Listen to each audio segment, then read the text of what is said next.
Hello, I would like to welcome one, and I'd also like to welcome all to Dark Souls Prepare to Die Edition. Well, you can read that on the screen, so I may be telling you. Yes, I'm going to do a full walkthrough of this game, which is not like the random tips and tricks and random stuff like the Blighttown Tours. This is going to be from start to finish. This is by no means the only way to beat Dark Souls or get through Dark Souls or the perfect novice manner of getting through Dark Souls. I'm going to be offering you advice, tips, and tricks on how to do things, well, showing you through the game, showing you the tricky points, the tricky bits, the slick McDicks, the unfriendly McGoogly eyes. I'm doing this on PC because that's where the Prepare Die Edition comes from, with a controller, a very nice controller that I really like. So let's pick a name. Let's go with a name that fits with my YouTube account. Ooh yeah, that's a fancy McDancy name. One thing I don't like is an outfit that I particularly like called the Thieves outfit. Really doesn't look well with, yeah. The male model's so big. I like how it lags loading in the model. Wow, we're gonna go for this. Why not? It fits the name better. So, classes. This is, yeah. Classes are basically they define your starting equipment, your starting, statistics, naturally. Level. Okay, let me go over all the statistics real lickety. Do I have my mouse on? Yes, it hides the mouse recorder. So on the lower left, you'll see this little nifty thingamajig. Level is your level. A lower level means that your first few level ups will be cheaper. And that's generally good if you want to have a maneuverable character. Vitality determines the amount of health you have, and I think that's it. Attunement allows you to equip spells. I think level 10 you get your first one, then up to level 16 you get one per 2 levels, and then it starts to smear out. Endurance allows you to have more bleed resistance, allows you to equip more items, which I will explain in a moment. More heavy items before you get all slow and such. And it also increases your stamina. It's a pretty important statistic for every class to increase your vitality and endurance, regardless of who you are, although depending on if you're doing PvP or not, you may want to skip out on some vitality, though endurance, I think, is always important. Strength is used for weapon scaling. You do not really need to get a high strength. It's not a requirement. You can dual wield. I'll explain that as well. But for the most part, strength is not as important. I think dexterity is better. With dexterity scales with bows, most weapons scale with dexterity quite well. So, unless you're going for the bigger great swords, ultra great swords, really, strength, just get it up to the level that you can equip the weapon you want, and don't ever look back on that baby, unless you're done and want to get some more stat scale bonuses. Dexterity, as I said, used for weapon scaling, not much more, mostly used for sleeker weapons. You need dexterity if you're going for big weapons as well, so don't think you're going to get off easy. Strength is also used for shields, by the way, so if you want to equip a particularly big great shield, you're going to need a few points in strength. Resistance! Useless. Resistance is considered the dump stat in this game. If you have everything you want statistics-wise, resistance does poison resistance and your basic defenses, but you can get a lot more benefits out of upgrading your vitality than you ever would of resistance until level 40. By the way, level 40 is about what's called a soft cap. After level 40, most bonuses and benefits you get from stats are ineligible. So, yeah, you don't get as many stat skill damage buffs, you don't get as many spell slots, you don't get as many health points. Really, after 40, you should consider upgrading something else. Intelligence is used for damage scaling with specific kinds of weapons and specifically typed upgrade weapons. It's also used to use certain spells and such. Fate is pretty much the same as intelligence, but used for miracles and divine weapons and all the lots, and occult weapons as well. So yeah, there's a lot of statistics. Humanity is always 0 with your starting character. I'll explain what humanity does as well. Warrior. Good starting class because it's durable, it's not too heavy in equipment, it's got 100% physical resistance shield, which is good. Knight is a little bit slow, but really good if you want to be a cleric and want to use some miracles, because it's got faith, he's got an attunement slot, and he's got some good stats across the board. He's a little high level though, so your level ups are going to be more expensive. You also start with the Way of the Light Covenant, which is good if you want to avoid PvP situations, though by the time you can do PvP, yeah, you're probably already gonna have a way to join the Way of the Light, so don't join in on that premise. The Wanderer, high dexterity. If you're going for a Dex build, I would recommend this fella. Yeah. Because I'm going to do some things with intelligence and faith and attunement, it is good because this class starts with a few good points all across the board. I don't like the resistance, but the level is low, which is good.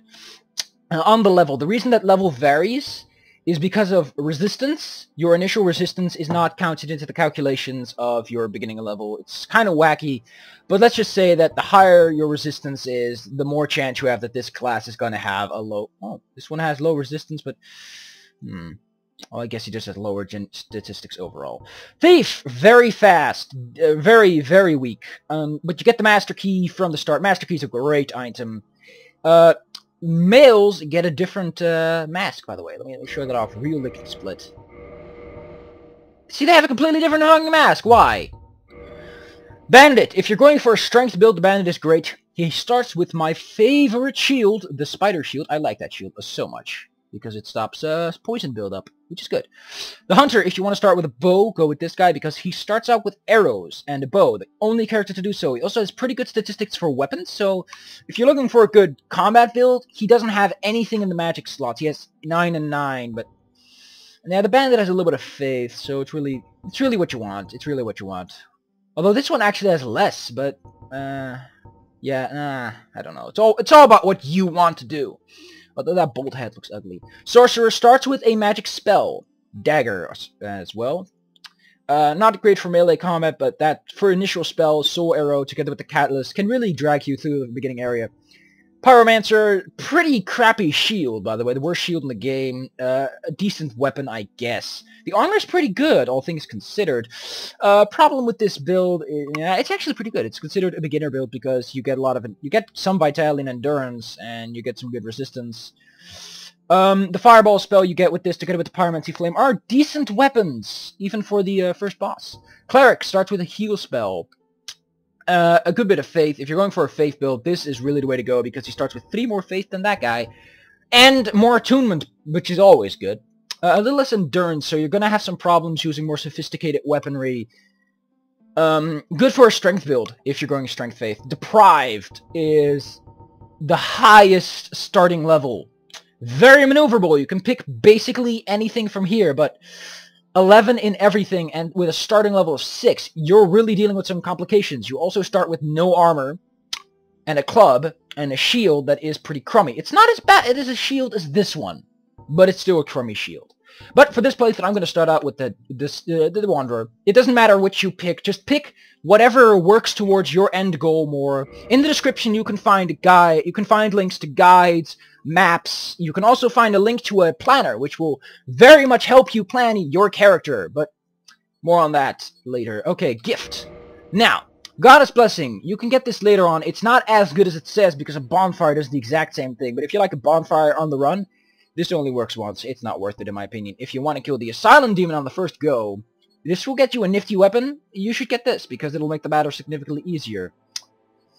Twin Humanities, you can get Humanity pretty much every fucking where, especially rats tend to drop bucket loads of it. So, if you want to get some starting Humanity, go with this. I wouldn't recommend it. Really not. Humanity does fully heal you, so it's a cheap way to heal, but yeah, you can get solid Humanities and liquid Humanities everywhere, so don't bother. Binoculars can be gotten really early on if you're willing to make a run for it, so not worth the effort it takes to get. Sorry about that. Binoculars, you can get those really quick. The zooming in ability is not that great. If you want to be a bowman, maybe. Just maybe. If you're starting out with a hunter, but even then, you can get the binocular just in the beginning area, so why bother? The Pendant! I don't know. I wouldn't recommend it. It's useless. If you want to start off really crappy, go with this. Master Key, really good, in my opinion. You can skip a few keys with this. It allows you to use the back door to Blighttown. Overall, it's my preferred, because it is one of the more potent ones. This does not heal your HP. It gives you 5% more max HP, but you can get this one. You can get this one normally. I think you can get every item here normally somehow. These you can buy at a merchant. These you can buy at merchants. Find at several locations. These you will pick up over several locations. This one you can find at the graveyard. This one I have no idea. This one you can get from a merchant. This one you can get from a guy by helping him out. This one I have no idea. This one is used to talk to a specific lady. If you want to get... It's nothing really special to get this ring. It allows you to talk to a certain lady, but it doesn't do much. This, if you're going to pick... This, if you want to take care of the Asylum demon on the first go. This, if you want to get a lot of areas and you want to skip the depths. especially if you want to skip the depths, or make the depths easier. This if you really want to get HP, but I'm going to go with this one because in my opinion it's the most practical one. Your physique does nothing for the most part. It really doesn't change your statistics. There's a few funny settings. Top it. I think I'm going to go for average. Let's just go with average. Face, let's go with a commoner. Let's not make this anywhere special. Can I get like a bun? It's a bun. Straight. Let's go with something fancy. Let's go with a bun. Tasty buns. Light brown.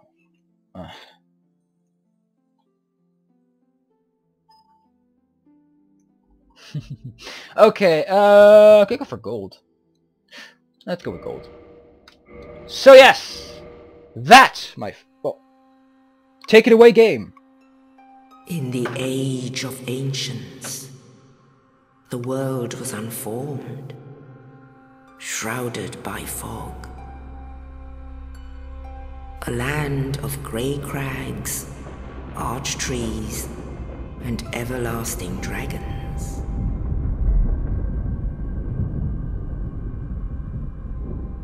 But then there was fire, and with fire came disparity.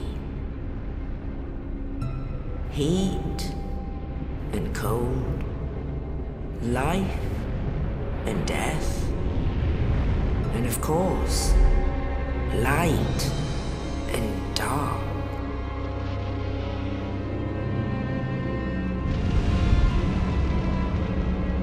Then from the dark they came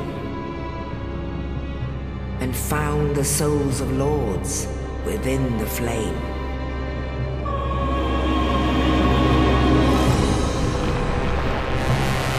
Nito, Lord of the Dead. Nito, the first of the dead. Fancy pants. Loud.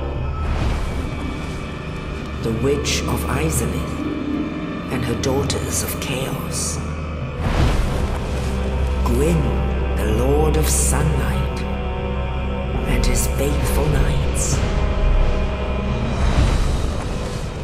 And the furtive pygmy, so easily forgotten. Aww, forgotten this. With the strength of lords, they challenged the dragons. Gwyn's mighty bolts peeled apart their stone skills. The witches weaved great firestorms. Nito unleashed a miasma of death and disease. And Seath, the Scaleless, betrayed his own, and the dragons were no more.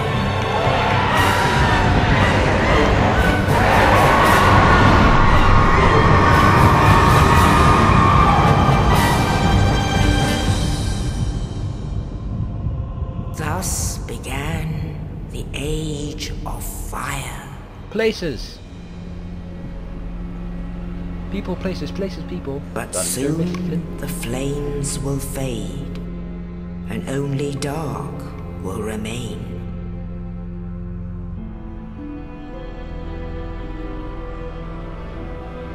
Even now, there are only embers. And man sees not light, but only endless nights. Isn't that supposed to be a guy? I remember that chick was a guy. And amongst the living are seen carriers I'm gonna check that out. Accursed dark side.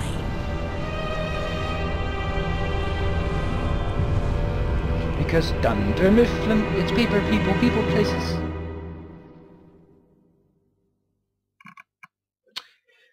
Yep. Intro scene is a teen mix machine.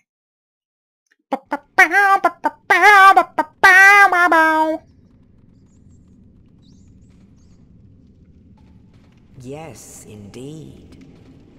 The dark sign brands the undead.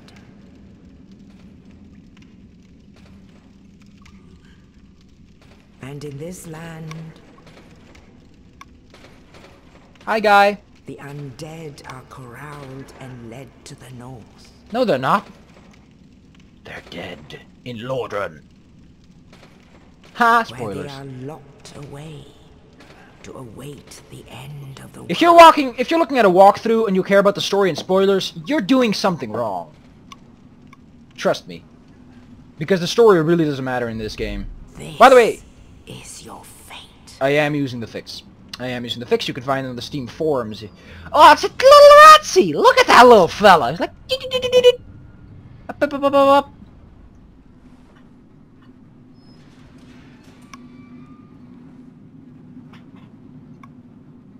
Look at those dead eyes and those beautiful gold looks. Oops, my controller almost fell off the desk. Well, that's it for the introduction. I'm going to cut this part off here and continue later because I'm going to make shorter parts as much as I can by chopping up specific things into shorter, you know, just so that this walkthrough is a little more easy to oversee and that I can write more into the description because there is a limit to how many characters and I don't like that. So, next time we're actually going to do the Northern Undead Asylum. This was mostly introduction, telling you what you should and shouldn't do with character creation. Dunder Mifflin, it's paper, people.